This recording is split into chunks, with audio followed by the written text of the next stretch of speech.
Yay, okay, I think we are live. Hi, everyone. Thank you for attending today's webinar. We are going to give everybody just a couple of minutes to join us before we get started. So please, get comfortable, get ready for a good session we have coming up, and we'll get started shortly.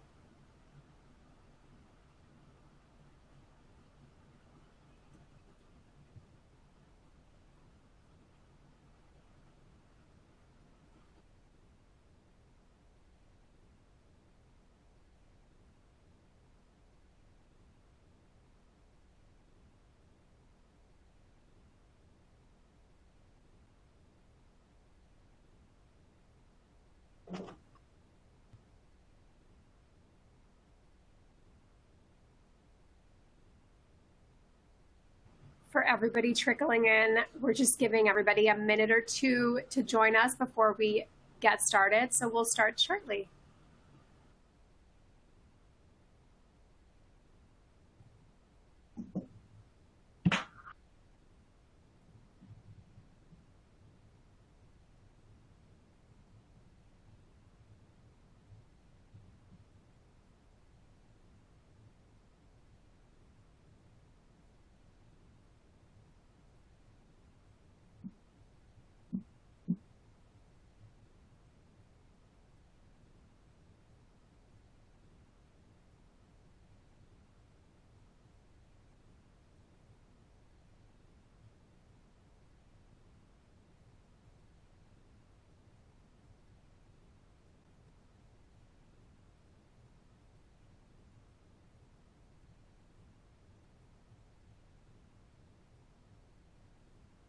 Okay, let's get started. So before we do, though, I wanted to quickly go over some housekeeping items.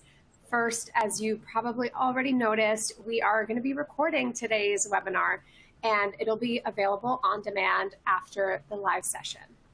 If you do have any questions for our speakers, please feel free to send them through the Ask a Question section in the webinar console.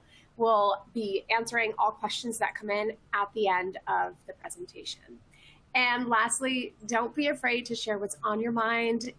There's an attendee chat, which you can just put your thoughts, let us know, how you're feeling about certain things that are coming up, react there, and connect with each other. So yeah, don't be shy and let us know what's on your mind. Okay. All right. So we're going to get started shortly about, finding out which dashboards are really driving strategy decisions and moving business goals forward. So I'm excited. But first, I want to do intros. So to start us off, I'm going to introduce myself. Hi, everyone. I'm Danielle Romo-LaRue. I'm moderating today's conversation. I'm on the product marketing team here at Gem, and I'm joining us from New Jersey. So good afternoon, East Coasters. Brian, why don't you go first and introduce yourself? Yeah, thanks, Danielle. Hi, everybody. I'm Brian Tao. I'm one of the technical recruiting managers here at Chainalysis, joining you all live from San Francisco. Hey, everyone. My name is Amy Wood. I'm the Senior Director of Recruiting Operations at Gem. And currently, I'm joining you from a hotel room in San Francisco, but typically I'm located in right outside of Boston. Hi, everyone. I'm Chris Ossing. I am the head of engineering, product design, and support recruiting at Plaid. And I'm in the Bay. I'm kind of in the Walnut Creek area, if anybody knows where the Bay Area is. Awesome. Thank you, everyone. Okay. I want to start with a question to our speakers. So why are we having this conversation? Why do we need recruitment dashboards? Amy, do you want to kick this off for us? Yeah, absolutely. I think the recruiting organizations have always been looking at data one way or another, right? Whether it's like back of the napkin math that you're pulling in or, manual spreadsheets or whatever it may be. And the reason being is because recruiting is an expensive organization. So the business wants to know how we're doing. They want to know about our performance. We need to manage our performance tightly to make sure that we're having the business impact that we need. So it's really important that we're putting that in front of our team, in front of our executive teams and the business to be able to actually reflect on our overall performance from a retroactive view and like an in-quarter view as well.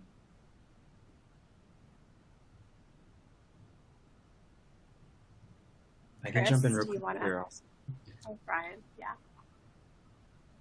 So I'm very accustomed. I started my career in recruiting where manual spreadsheets were the thing, and that left so much room for error when you had to calculate your own metrics or try to figure out like how to use the right Google Sheets or Excel spreadsheet formula. And when you do that, you leave so much room for error, and you go to a hiring manager, and then you end up seeing that the data is wrong, and that's not a good look.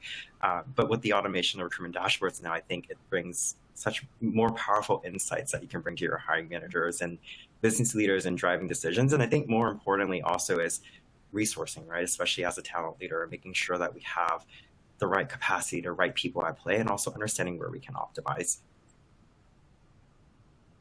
Yeah, I agree with both Amy and Brian, and also twinge in my heart. I've been tracking manual data before Gem for 3.5-4 years at Plaid, so I know that pain when everyone's here with Google Sheets. Totally know where that's at and the pain points there. And I think for just recruiting dashboards, for us, it's really just about making the data more accessible, easier to digest, and like Brian and Amy said, it improves everything from planning, spotting problems within the funnel and being strategic, and also helps you really craft your story, right? Your team story, your narrative, how do you want to report out? And so recruiting dashboards just make this so much easier to do. And Gem's been a big help for a lot of that stuff for us. Yeah. No, I love it. And sorry, I want to jump in one more, just based on something Brian said that I think was really useful.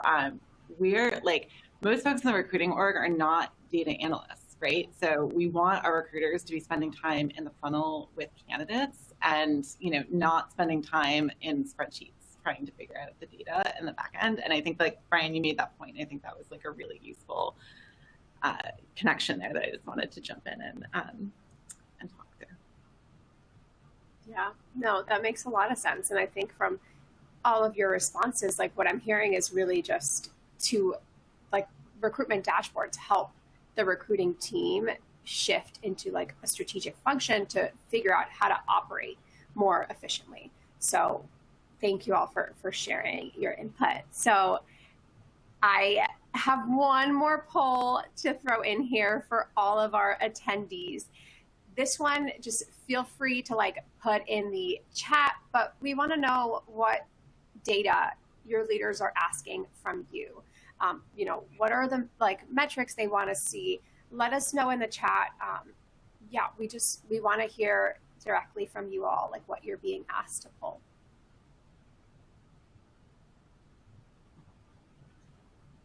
Give you all a few seconds there to complete that. I think once we get into the dashboards, we'll feel like there'll be a lot of, oh, that's exactly what it is. So I'll give you all some time.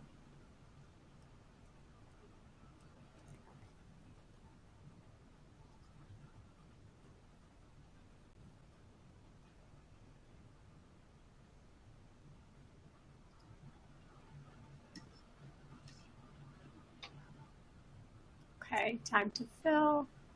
That one's important.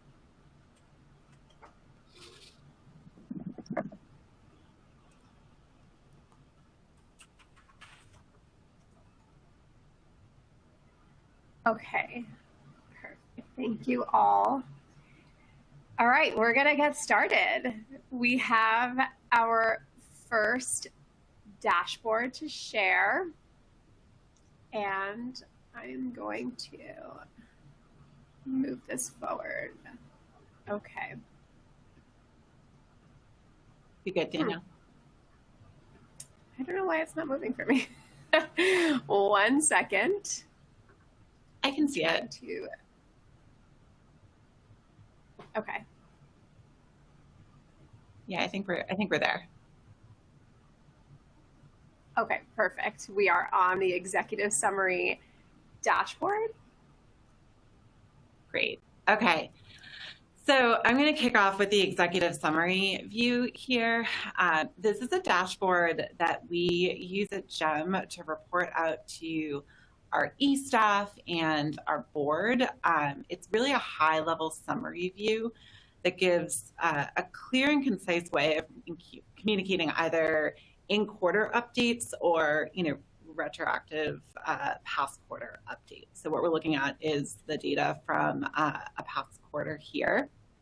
What I love about this is this has public access at GEM. So we like to lead with transparency, which means anyone can go into this dashboard and check it out at any time to kind of see the progress and what's going on with the recruiting team, which I really love. And the metrics that you're seeing here, from things like, our total hires to goal, to offer accepts by different source type, hires by gender, whatever it may be that you're looking at here. The goal is for these to be clear and really not need a ton of analysis to understand. So even folks that aren't deeply rooted in the recruiting process or the funnel should be able to get a sense of what's going on and overarching health. And I really like that it's kind of rolled up to that level. The other key thing that I love here is that, if you look at the offer acceptance rate, for example, we have benchmarks there. These are industry benchmarks. So that helps root some of our data in, kind of a little bit more of a sophisticated view with the industry standards.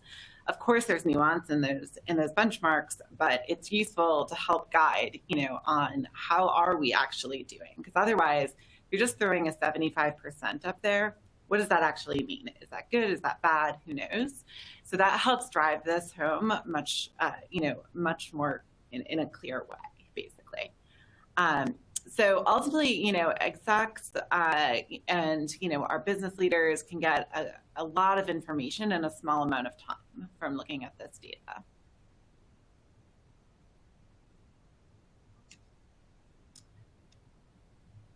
And I think from here, the other thing is that I'd mention is really when thinking about setting up a dashboard, like an executive summary dashboard, I would advise folks to not go too deep.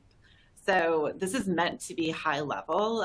It's meant to be, kind of an overarching view of the entire recruiting organization. So not super deep on department specifics or team specifics or recruiter specifics. That being said, I think it's also really important to have that context in your back pocket as you're presenting and talking through a lot of this data. So, if somebody's looking at it and they're like, hey, why are we, only looking at, is our source type higher for referrals rather than prospecting, for example? You can talk through, oh, well, in our engineering department, we're doing a big referral push or something like that. And, you have the context behind that you can talk through as you're presenting and walking through. But I think that that's another thing to keep in mind as we're talking on the executive level specifically. The other thing I'll mention is that the views here are also useful in how you're presenting the data. So consistent bar charts, so people don't have to actually spend a ton of time thinking about and translating how to understand the data is another important thing as you're putting some of this together. And, think about what you're actually saying with each of these little charts, and, is it valuable and important?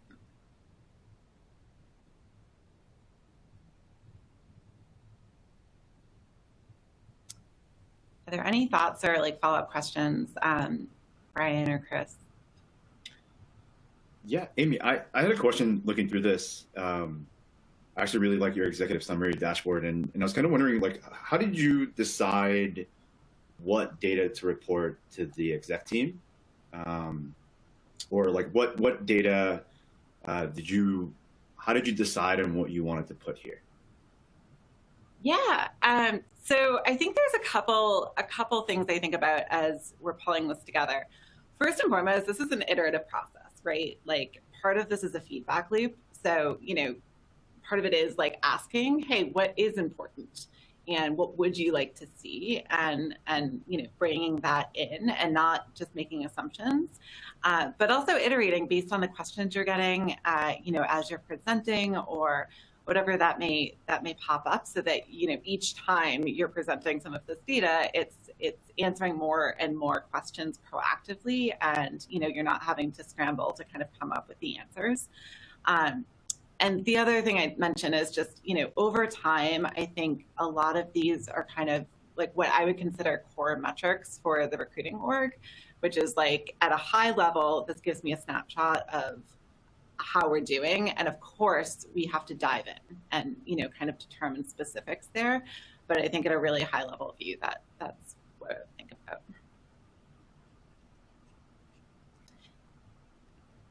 It looks like we have a question from someone in the audience around the offer acceptance rate by month metric. So the question specifically is, I don't understand the offer acceptance rate by month metrics. Can you explain?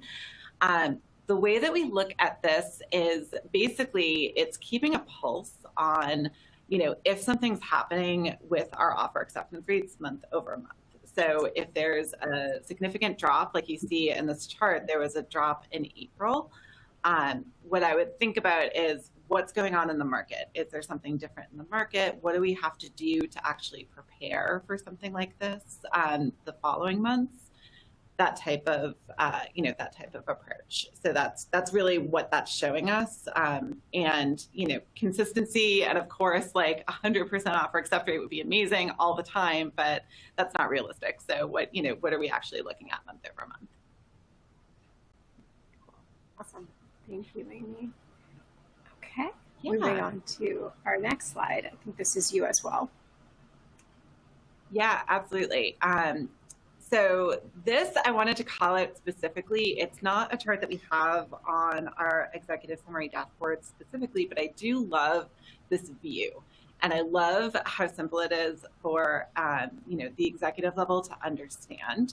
So what this is showing is kind of pipeline forecasting. So it's showing basically, if we want to hire one person, how many people do we need in each stage to get to that one hire? So there's a lot of ways to look at this data. There's basically pass-through rates and things like that you can look at. But this view where it breaks down, here are the core number of people I need in each stage, is like, in my experience, has been the most universally clear view. And this is something that I used to spend, this is something that frankly, like I couldn't do in Google Sheets. I used to have to do this in an Excel file, pull it in. It was like a nightmare for me to have to do. So the fact that this exists and is in such a clear way for me to like recreate quickly, and I don't have to do any of the math myself, is so useful. And I find this being a really, really powerful view. And of course you can cut this by departments and, role and recruiter even. So there's a lot of ways to look at this data, which is very useful. And you just got another question in, from the chat. Where do you get your benchmark data? I think, got a couple questions. Yeah, absolutely. So I will say I'm a little spoiled with Gem, where the benchmark data is built in. So we get to see the industry benchmark data from all of our customers across Gem, which is really nice. So that's rolled up into one specific view, and it's all built in for you. Previously, I was doing a lot of just checking with my peers on things, hey, what are you all seeing? And, between Slack groups and conversations that we'd have and doing that kind of manually. But I think the power of having the benchmark data is huge, because it changes the conversation from, someone's perception, hey, I think your offer accept rate's really low, to actually the industry data that we're seeing is even, it's even lower. So we're doing okay, or we're in line, or, it changes, and it gives you the power of having that data behind, what you're actually looking at, which is very valuable. Yeah. So thank you, Amy. Anybody else, Brian, Chris, do you have anything else to add, whether it's this pipeline forecasting slide or the executive summary? I'm curious if this is like aligned with what you're currently like showing on your executive summary. It definitely is a lot of, oh, sorry, go ahead, Brian. Go ahead, Chris. I was just going to say, it definitely aligns a lot with what we report out on. I actually had a question for Amy on this one. When showing this pipeline forecasting dashboard to execs, what kind of feedback do you all get? What kind of questions do you get from your exec team? And just curious to hear what's their take when they see something like this. Yeah, so I would say I like to show this in relation to something else. Right? Like I wouldn't necessarily put this up alone because that doesn't really tell you a lot. I would put this up in comparison to what it looked like last quarter or department by department, right? So you get to actually tell a story with this data more than just throwing it up and saying, here's where we're at, because that, looking at these numbers doesn't mean a ton without some form of comparison. Like, is this good, bad, or indifferent compared to the past? So what I love to do is actually have a story aligned to really any of the data that you're presenting, so that you're not necessarily just throwing it up there and leaving it super open for interpretation, right? So that you're providing your input and your context around what we're actually seeing here. So that tends to proactively answer a lot of the questions. And what we might find is that, oh, this quarter it's actually taking more folks in, the phone interview stage to make a hire or something like that. And what's going on? Do we have new people in the, in the process, or what, digging into the specifics there. So you have, again, like having that in your back pocket's really powerful, so that you know all the context as you're going into present. Thank you. Yeah, and I think, Brian, I know you wanted to add. Yeah, I think the last thing I'll add is because GEM fully integrates with our ATS, like the data, we can strongly believe with some high degree of confidence, so long as our data integrity is up to where it needs to be in our ATS. And it's been super helpful for QBRs, right? We're starting to do QBRs here at Chainalysis with our senior leadership, with our execs, and instead of having to go through different types of dashboards and ATRs or pulling different reports, try to piecemeal together the data and the insights for our execs, like we now have something we can just pull the data from, really drive the insights and really paint that story, Chris, like you mentioned, to really help them understand how we're doing from an overall recruiting health perspective.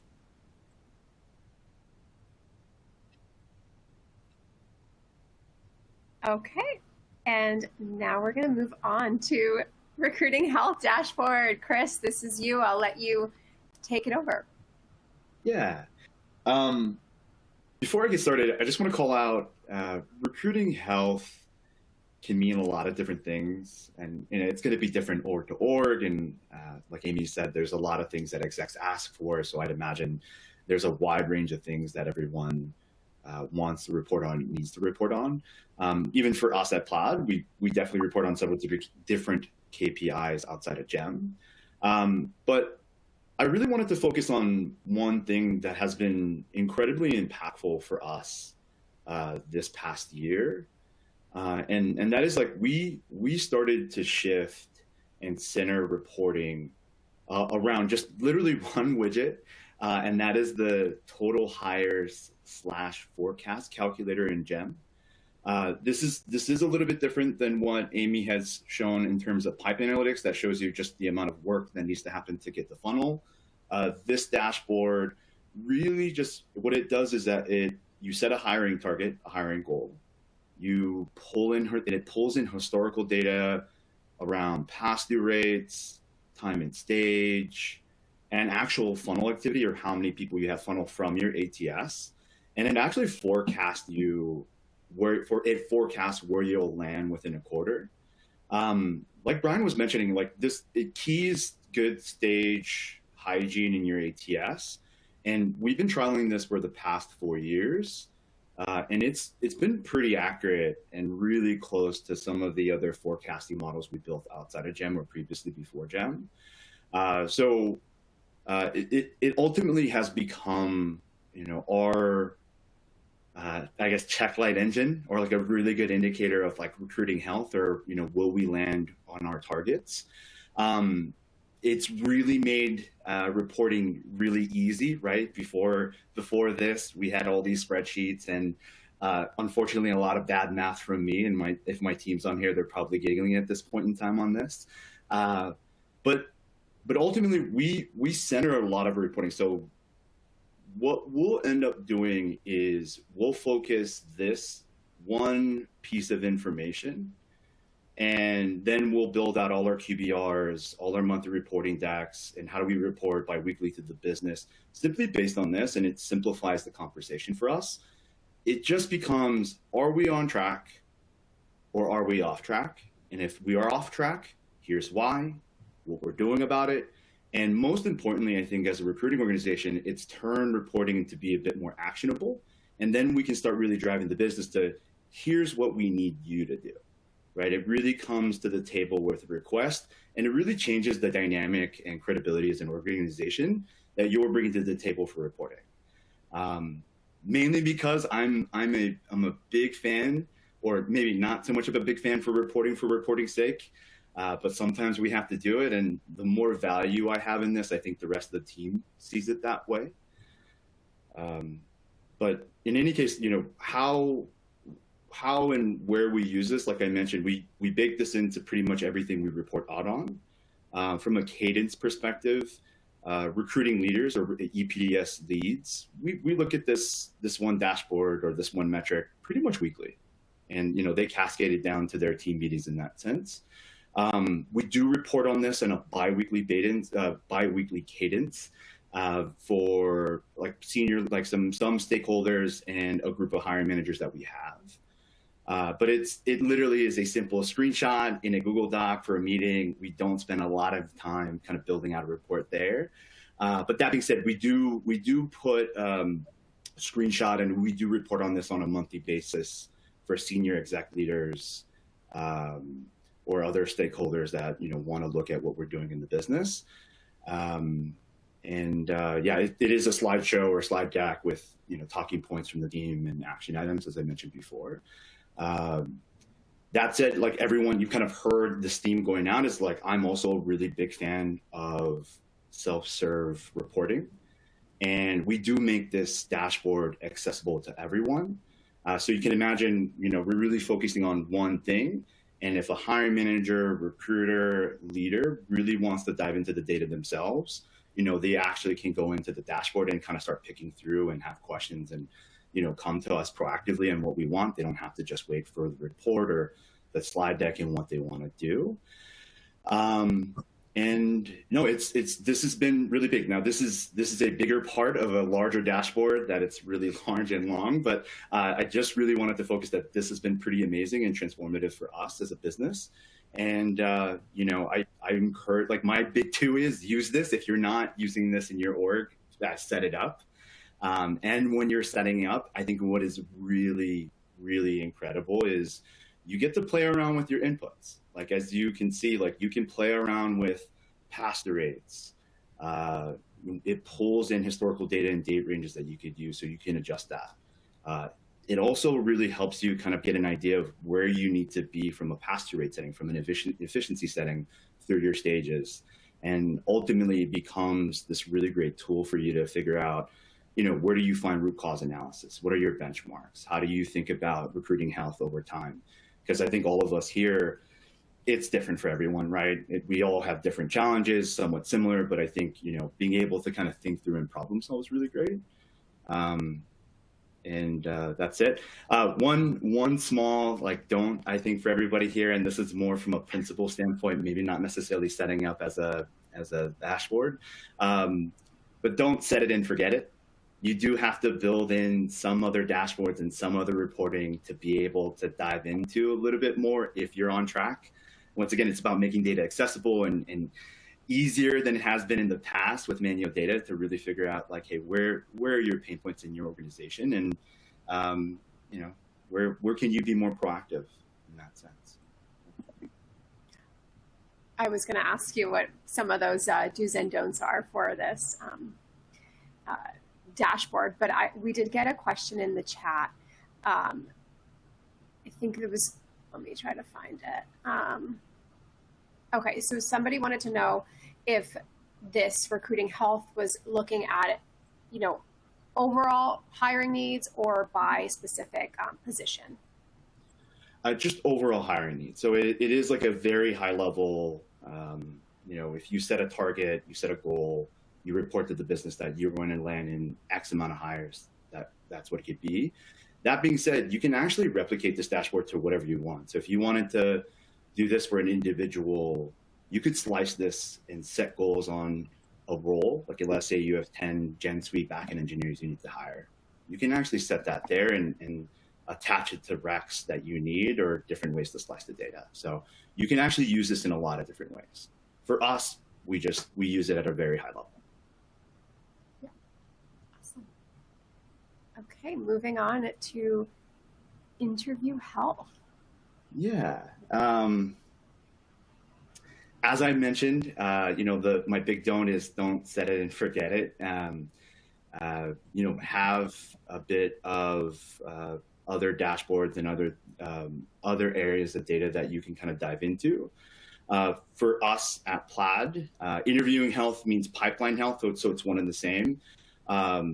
Little bit of a caveat for us, we actually have one or two very large dashboards that includes everything from pass-through rate data, time in stage, time to hire, pipeline composition, offer composition, sourcing activity. You can actually put everything there in a dashboard. We also bake in a lot of diversity data in this. And once again, for us, the total hire forecast report is at the top.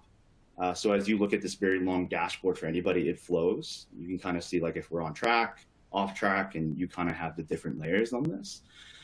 For these next couple of slides, I'm just going to focus on just pass-through rate data and the two slices in which we look at. The ultimate goal for us here is just, you know, it's backing up whether we're track or off track or not. And it's us as recruiting leaders just to see high-level trends or places that you might want to follow up on or kind of dig into with your teams and kind of getting an understanding of like what's happening in that sense. And, you know, I think all of us, we're either changing strategy, we're creating a narrative, we're reporting on something, or, you know, we're building a case to have an action item to the business and what we want. But this first slide that I'm showing everybody is literally just high-level pass rate data. I think I had a lot of this stuff. Amy had a lot of this stuff in the exec dashboard as well. This is just one slice of it. And once again, it's just the high-level trends you might want to follow up on, whether you're on track or off track. As recruiting leads, we look at this weekly. We actually don't report on this bi-weekly unless we need it. So for us, it's about making reporting very simple and only bringing stuff that we need if we need to call something out with stakeholders, hiring managers, et cetera. That said, we do add this slide or this dash to some of the monthly and QBR reports that we put together for the business. Once again, this is self-serve, so anybody can click through the dashboard and kind of review if they're ever curious on that. I'm going to hold on do's and don'ts here. I'm actually going to skip to the next slide just to talk about that, and I'll move myself here. This second slide is just a deeper look at pass rates, and I'm focusing on the final round stage. This just shows, you know, slicing through kind of pass rate data by department, recruiter, source, diversity.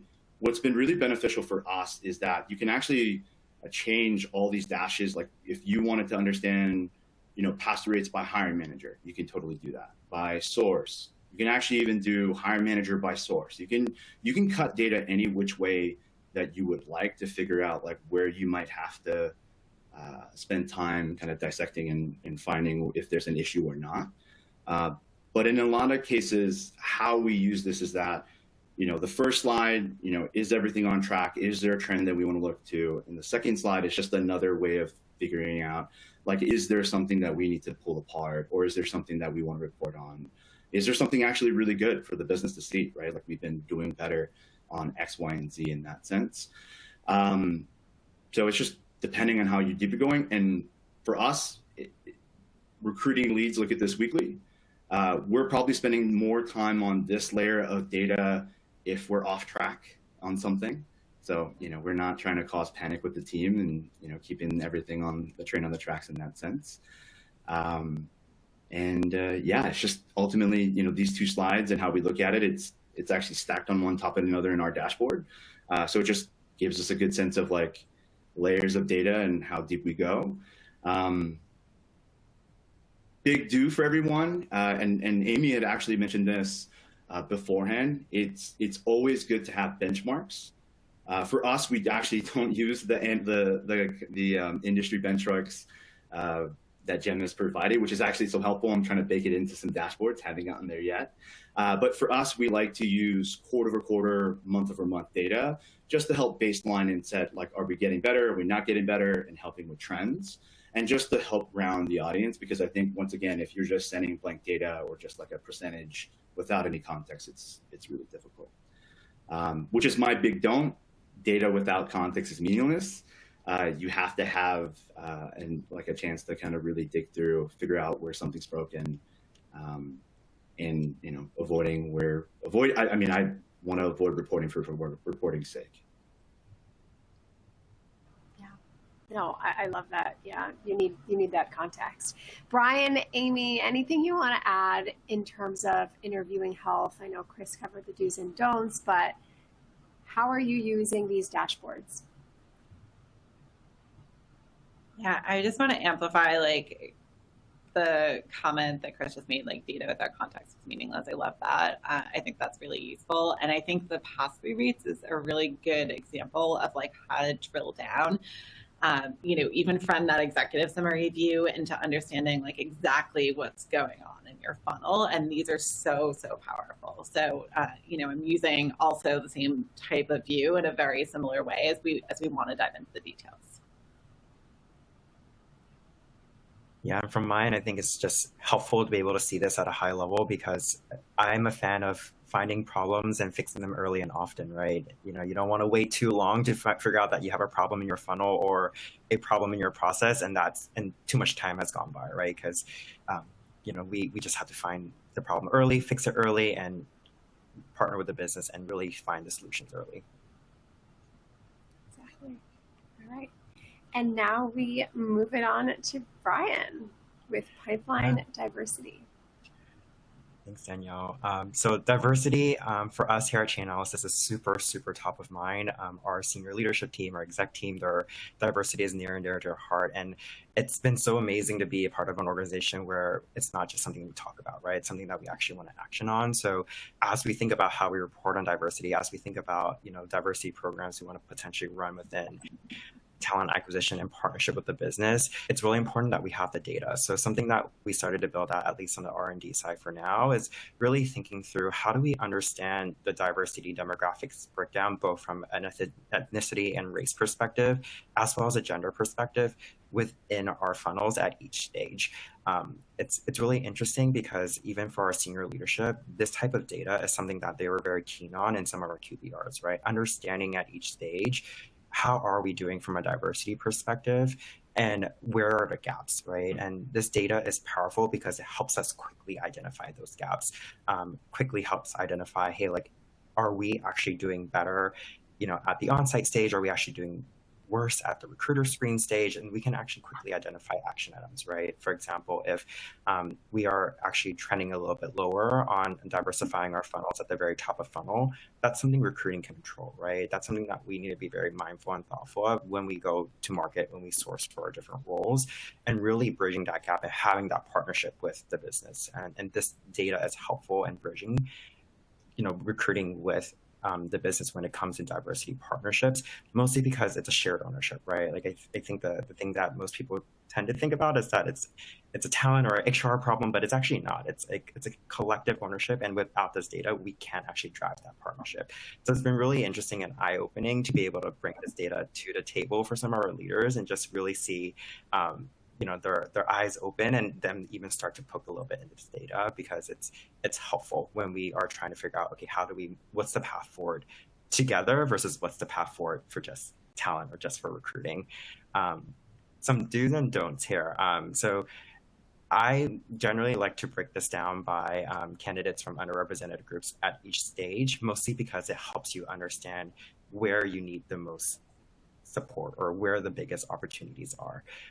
Some of the don'ts that I think will be helpful to keep in mind is not getting too granular upfront when it comes to the specific department perspective, because Gem dashboards, I think, has a very powerful filtering functionality where you can leverage temporary filters, right? Like I might build a dashboard for the entire talent organization for diversity, but I can use the temporary filters to break it down solely for engineering, for example, and that will give me a slice of the data that I'm actually looking for in that point of time, which I've grown to appreciate a lot, because that way you don't overcrowd your Gem instance with 10 different dashboards that serve the same purpose.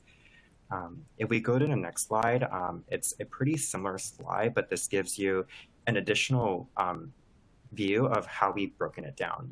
Aside from race and ethnicity, we've also broken it down by gender, because we care about both sides of the coin and really understanding this. I'll see a moment of vulnerability here as a talent leader on a team. Like when I look at this data, like I look at our recruiter interview and I look at how we have a lower representation from a women and non-binary perspective. And these are things that we can call out, right? And take ownership over and really put some action around it. So I love that we now have this data at our fingertips when it comes to this with Gem dashboards. And then skipping ahead to the next slide, and obviously I'll open it up to Chris and Amy for any thoughts as well, is I know we're talking about dashboards, but I just wanted to also highlight the drill down functionality through dashboards. When you click on the 3 dots and clicking interview and pipeline analytics, it gives you a much deeper view, right? Now I can actually look at specifically how are we doing for the specific demographic breakdown by role or by function or by team, and I can actually look at the pass rates all in another view. So it really depends on your preference when it comes to the type of view you're looking for. And of course, Gem has some powerful grouping functionality as well, where you can group it based on the job, you can group it based on the demographic, you can group it based on a recruiter or a sourcer, and you're really able to get a much richer data and really driving those conversations forward. But I'll open it up for any thoughts also from Chris and Amy. Yeah, Brian, I'm really curious. You mentioned earlier that you look at this and you kind of adjust strategies. Like, what could you give some examples of when you look at this data? Like, what kind of things have you adjusted your team? Like, how have you responded to these metrics? Yeah, I think the first thing that we've done so far, and we're still and I like to consider like quite early on in our diversity journey, so I want to acknowledge that too when it comes to like what we do put in place. But some of the things that we've been thinking about, at least on the technical recruiting side here at Chainalysis from a leadership perspective, is what levers can we pull, right? And what potential goals do we want to set so that we're really being intentional about increasing the funnel in the absence of having data prior. Like we didn't have a full view, right? So it almost was shooting in the dark a little bit. Whereas now we're able to say, for example, very much going back to the example with the recruiter interview with the lower kind of representation within our funnel, is how do we actually take a much more intentional approach in our sourcing efforts, right? Because that's something that we can control. And also then looking, for example, in this view or the other views where we've put together the pass-through rate widgets specifically on diversity, it's understanding if folks from an underrepresented background are actually not making it through our funnel as much as others might be, right? And if that's the case, like, are we creating bias for ourselves in our interview process, or is our interview process not set up correctly, or is it not inclusive enough, right? So it's really given us that opportunity to really deep dive to really understand what the actual problem is.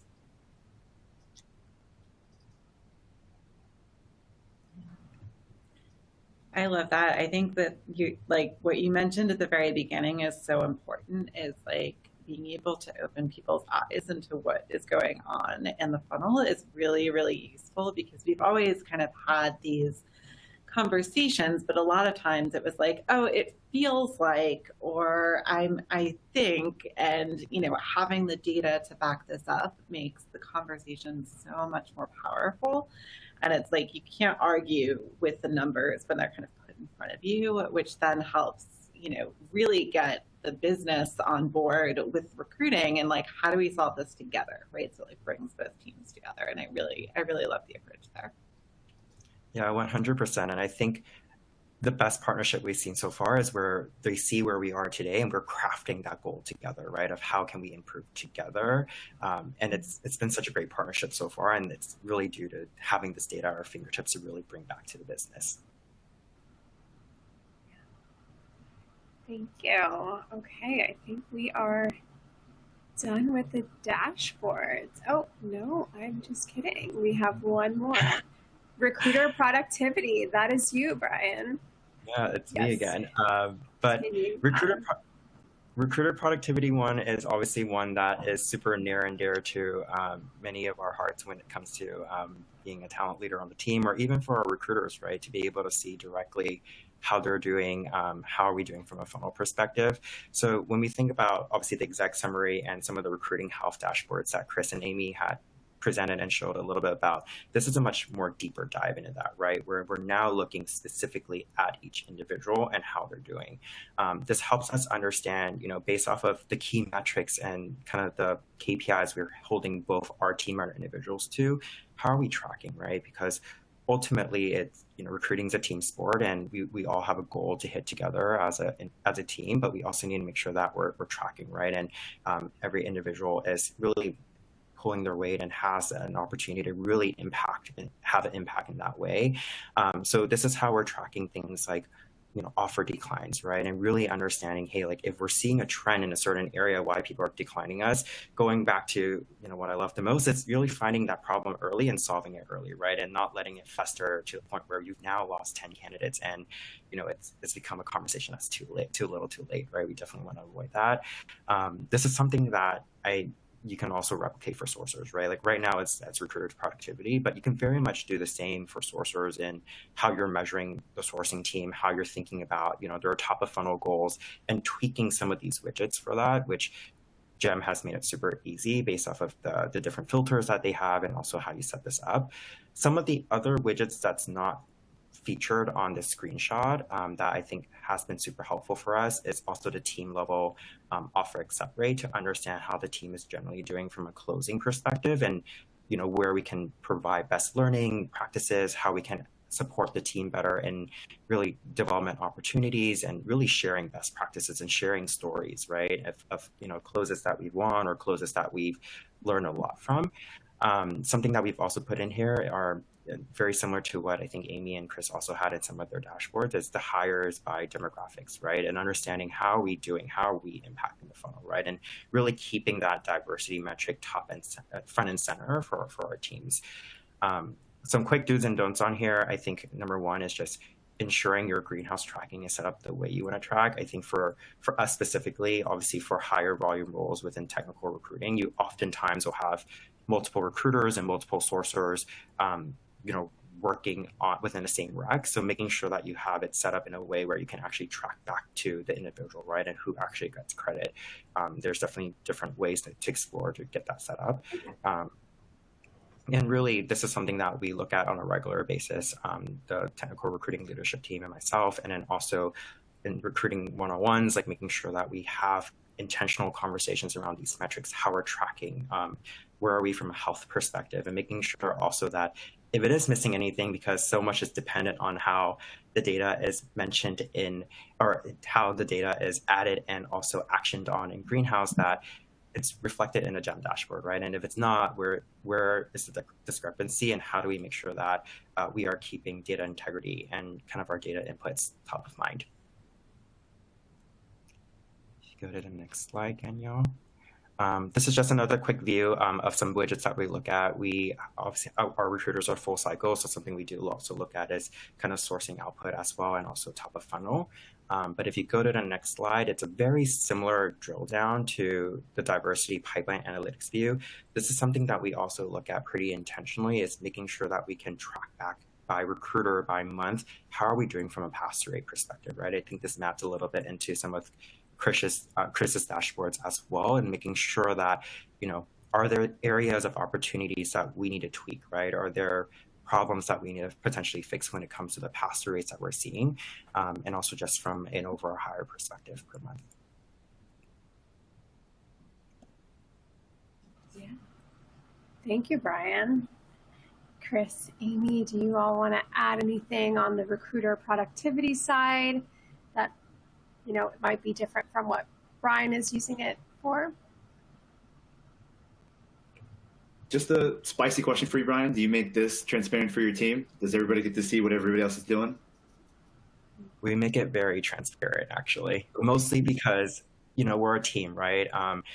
Our VP of talent is very great at making sure that we have this one team mentality. Like talent acquisition recruiting is a team sport. It's not an individual sport, right? We're all here to uplift one another. We have to make sure that we're sharing best practices, right? And if someone is struggling in a certain area, we're able to really help one another. And it's not just hey, every man for himself or every woman for herself mentality on our team.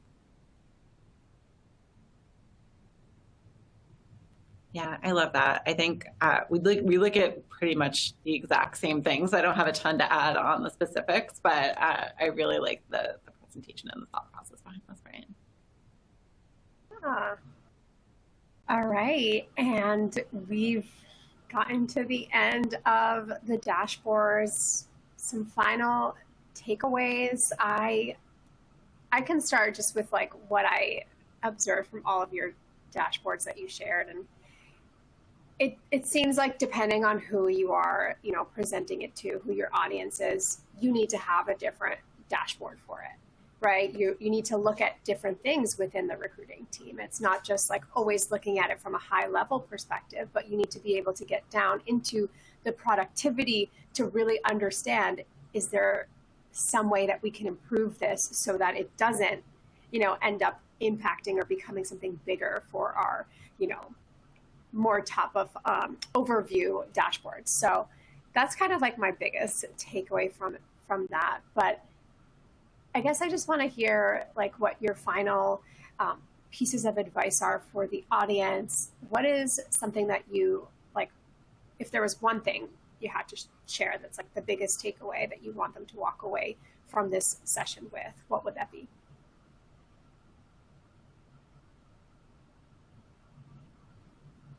Brian, you want to go jump in first? Sure, I can jump in first. I was like, do I go? All untold. I don't want to talk over anybody, but sure, I can go first. I think for me, the final takeaway is, really the importance of data, insights, and storytelling and decision making. And Gem dashboards and its analytics has really made our ability to be data driven a lot more front and center when it comes to our leaders. Especially, I cannot speak enough about obviously on the tech and engineering side, where they care a lot more about the data, right? Where sometimes it's almost hey, show me the data, otherwise we will not and cannot really make this process change, because I don't want to just stick my finger in my mouth and see where the wind is blowing that day and make that change, right? So this has been really powerful and really helping us drive those conversations forward. I'll piggyback off what Brian said for my final takeaway. I think what I've seen is, a lot of times recruiting organizations don't know how to speak to the business, and the business doesn't know how to speak recruiting. And where you bridge that gap is very much reporting data. And throughout my career, I've met a lot of really amazing recruiters that this isn't part of their wheelhouse or skill set. And I just would encourage everybody, we are recruiting as an organization. We're like any part of the company, right? And they all have data. This is such an important part, and own it. You own it. You craft your share. You own your data. You craft your story. You use it for what you need it to be. I feel like a broken record here, but yeah, don't just do reporting for reporting's sake, right? Get something out of it. Those were both so well said. Go ahead. Both so well said. I think I would definitely agree with everything that Brian and Chris mentioned. I think the other thing I would think about is just making sure that the context is there and using this to like actually drive your own professional development and your own team's professional development, right? Like so much of this is, yes, of course, business focused, but this gives us incredible insight into how we can get better as recruiting professionals as well, and where the gaps could be. So utilizing that in like the core day to day, I think is so valuable because it gives us very clear insight into, frankly, a team and department that in the past and historically has been a little fuzzy, right? So it gives us really, really specific insights, which I love, and it's super powerful. Awesome. Thank you. All right. So we had a ton of questions come in, but I know we're short on time, so I wanted to tackle these two questions that came up. So first of all, have you all seen a shift in the metrics, the standards that you are like showcasing given the current climate and employee market that we have right now? Yes. I think Liz said very directly. We are looking at things like offer accept rates. We're looking at time to hire. Like all of those things are definitely shifting in terms of our metrics a little bit. And as we often look back at comparisons, what were we doing last quarter? What were we doing last year? What are the industry benchmarks? Like that is also very telling for us in terms of how those are potentially shifting. So we're definitely digging into different areas that maybe we were looking at last year and adjusting as we go. Same. Piggyback off of Amy. Accept rates, as we've shifted headcount, pass-through rates have gone down just as recruiter or hiring managers have gotten a little picky. So we've watched that kind of happen. Interest rates, sourcing interest rates have gone down as well. And one thing that we've been looking at is just the shift in offer decline reasons through the past year has changed. And so it's really helped us figure out that we need to change how we recruit in this environment. Yes, we've seen it change. Very much the same on our end, so I don't know if I have too much to add that has not already been discussed. Awesome. Well, with that, I'm going to say thank you, everyone. Thank you to the speakers for just coming on here and sharing all of that with us and all of our attendees. We really loved being here with you all.